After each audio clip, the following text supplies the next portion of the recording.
Hey, footy fans, let's have some footy fun with Footy Fin. And I want to do a wrap of Rugby Championship round one matches. We had two matches over the weekend. First of all, the Springboks from South Africa beat the Wallabies from Australia 33-7 at Lang Park, Suncorp Stadium here in Brisbane. Look, to me, as a Wallabies supporter for many years, it's no surprise. I mean, a lot of pundits around the world seem to be reacting in shock. No surprise to me at all. Yeah. In terms of the margin, I probably predicted a bit of a narrower margin. I predicted about 17 to 20 points as a margin.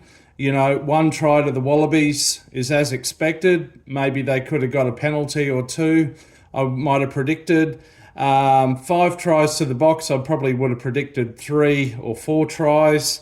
But in terms of world rankings, this is number one up against number 9. So it's the back-to-back world champions up against the Wallabies, who didn't even make the quarterfinals in the last World Cup and bowed out in the quarterfinals in the previous World Cup.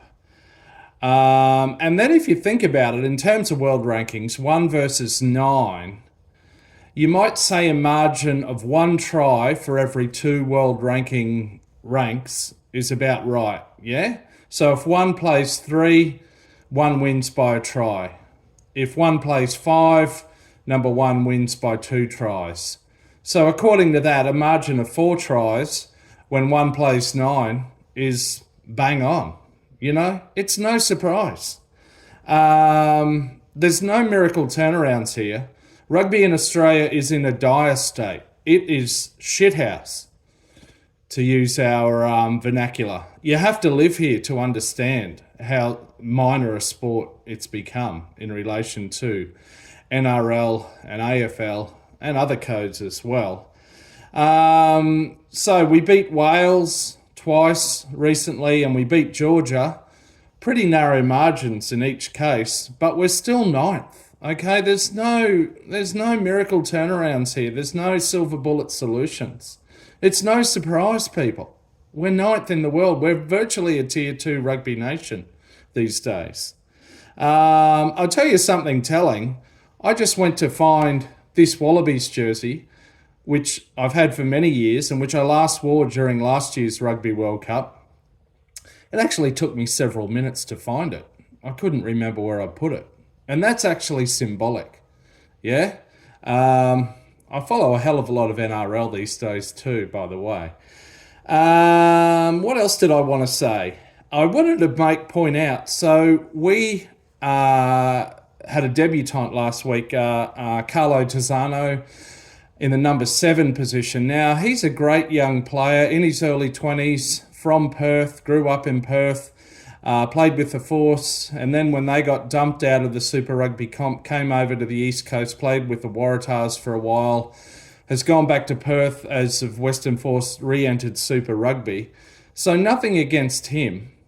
But it's a sad indictment on the lack of depth in Australian rugby when you have to debut a young fella like that in a critical position like 7, mind you, against the Springboks, the back-to-back world champions, just because Fraser McRight's injured.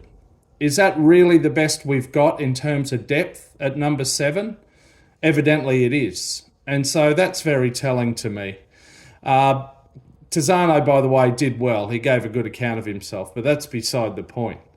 Look, game 2 is in Perth this weekend. It won't be vastly different. Hopefully the margin will be a bit smaller. But the best Australia can hope for in this rugby championship, I reckon, is 2 wins. 3 would be almost miraculous and would require us getting one over the All Blacks. We do play Argentina away, by the way. So anyway, yeah, in summary, no surprise. Then across the Dutch in New Zealand and Wellington, Argentina upset the All Blacks. Argentina 38, New Zealand 30. Now, interestingly, Wellington has... New Zealand's got a very poor record there over the last... They haven't won a test there over the last 4 or possibly 5 seasons. Interestingly, the game was not a sellout. And this doesn't surprise me here either, actually. It's a nation's capital. and they can't sell out an All Blacks game. This is also reflective of the kind of lack of general interest from the public in New Zealand in rugby union, I think. Look, I think possibly a bit of complacency crept into the All Blacks there. They're under a relatively new coach with Scott Robertson. They did a couple of rotations of their squad, a couple of injuries, but really the telling moment, I think, came late in the game. Argentina were trailing by 2 points, I think.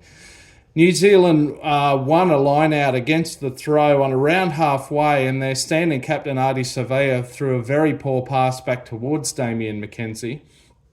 Pretty soon thereafter, in the same passage of play, Damien McKenzie went to throw a pass back, and it was very poor and off target as well. Ended up with the All Blacks having to ground the ball in their own in-goal, an attacking Argentine scrum just out from the line. And the veteran 39-year-old Augustine Creevy goes over for a try.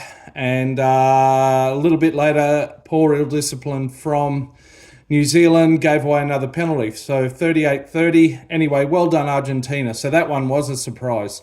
Anyway, that's it. My wrap for round one of the Rugby Championship. Until next time, catch me at the back of a rolling mall. See ya.